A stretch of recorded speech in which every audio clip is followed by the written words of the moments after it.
Hello guys, the king is back. I'm there, your English coach. So today we are going to learn five modern English words that American young use in their everyday conversation. Okay, so bear with me till the end. Let's break it down right now. The first word is late. Late. This word late, right?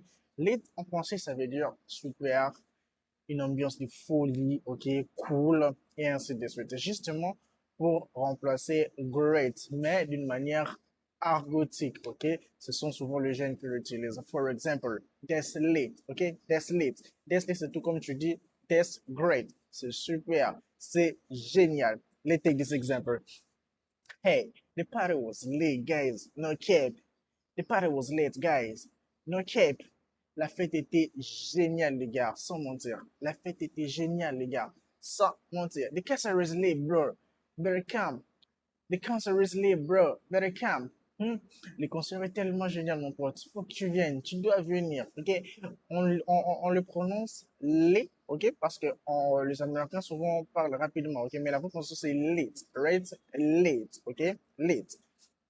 Ok. The second word is sorti. Sorti. Déjà entendu parler de ce mot, non?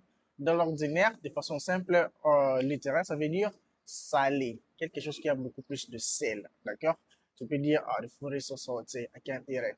La nourriture est trop salée, je ne peux pas le manger. Mais dans les contextes argotiques des jeunes Américains, ok, salé ne veut pas dire sorti en anglais, ou sorti ne veut pas dire salé en français. D'accord? Sorti, quand tu l'utilises, il parle de quelque chose un peu comme de nerveux, vexé, frustré, right? For example, why are you so salty today? You better be ghosted by your girlfriend. Why are you so salty today? You better be ghosted by your girlfriend. Pourquoi t'es si versé aujourd'hui? Hmm? De te faire ghoster par ta petite amie. À la fin, je me suis vous parler du mot ghost, ok? Qui vient du verbe to ghost. C'est même aussi français, tu sais, aujourd'hui on le parle. Mais arrête de me ghoster, là, j'ai un truc à te dire. Voilà. En anglais, ça devient le verbe to ghost, d'accord? Le verbe to ghost, je vais parler de ça à la fin. C'est le verbe ghoster ou ignorer une personne, juste dans l'anglais courant, l'anglais courant des jeunes. On l'utilise pour pouvoir montrer qu'il est en train de m'ignorer, il m'a laissé en vue par le message et ainsi de suite. Je vais beaucoup plus en parler comme un bonus à la fin, vous montrer comment est-ce que vous pouvez les utiliser. The third word is to flex. De toute façon, j'aime ce verbe. To flex. T'as déjà entendu parler? To flex. To flex in French, ça veut dire c'est vanter, ok? S'enorgueillir un peu, utiliser de façon un peu péjorative. For example, hey, it's flexing his new phone. It's flexing his new phone.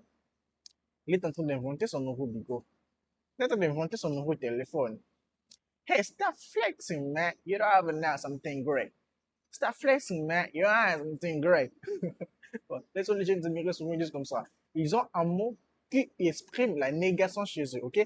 Tout comme de façon formelle, on dit you don't even have something great, ok? Et ils ont un mot qu'on dit ain't, ain't, ok? Quand tu le mets dans une phrase, c'est pour parler de la forme négative. Au lieu de dire you don't have something great, ils disent you have something great.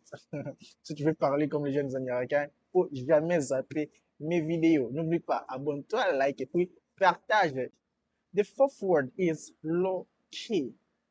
Low key. What does it mean low key in French? What does it mean low key? Low key, c'est en fait quand on ressent quelque chose, on ressent un peu un certain sentiment pour quelque chose, mais on ne veut pas l'exprimer de façon un peu trop, ok? On ne veut pas l'exprimer de façon un peu exagérée en fait. On utilise low key, ça veut dire un peu, secrètement, euh, et encore discrètement. Let's listen to this example. I like your water pizza right now. I like your water pizza right now. I like a lot of song. J'aime un peu cette musique. J'aime un peu cette chanson. OK? Another example. I like to want a pizza right now. I like to want a pizza right now. OK? J'ai un peu besoin de pizza. Je veux une pizza tout de suite. The fifth and the last word, the fifth and the last word, the focus, OK, c'est l'expression que j'aime aussi beaucoup. Ce que j'ai utilisé avant, c'est no cape. No cap. What does mean no cap in French? No cap veut dire sans mentir. Pour de vrai. Les jeunes américains l'utilisent souvent pour pouvoir affirmer que ce qu'ils disent sont vrais. OK? Alors, par exemple, this is the best movie ever. No cap, guys. This is the best movie ever. No cap, guys. C'est le meilleur film, les gars. Je dis sans mentir. Another example, I'm really exhausted this night. No cap. I'm really exhausted this night. No cap. Je suis tellement fatigué ce soir, sans mentir. Pour de vrai.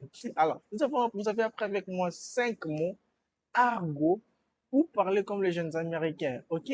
En bonus, je vous parle maintenant du verbe to ghost. C'est un argot beaucoup plus utilisé en anglais tout comme en français. Ah, tu m'as ghosté, tu m'as laissé en vie. Voilà. Voilà ce que ça veut dire. Laisser une personne en vie. Il t'a écrit, ok? Tu as ignoré, tu entres, tu lis le message et puis tu sors. Tu as ghosté. Ah, ghost veut dire fantôme, ok? Dans le sens formel, normal. Ça veut dire fantôme. Comme vous connaissez la chanson ici, Dancing with Your Ghost. Je peux chanter? I stay up all night, tell myself I'm alright. Baby, you just harder to see them.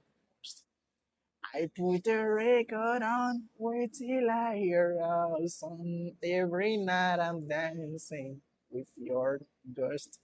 Chaque nuit, je danse avec ton fantôme. Voilà, ghost veut dire fantôme. Ok, c'est bizarre en fait. Mais quand on fait en lieu de verbe to ghost, ça veut plus dire fantôme. Là, ça devient un argot. Comment utiliser qui veut dire ignorer ou laisser une personne en vie, ne pas le répondre, il t'appelle comme ça, tu les ghostes.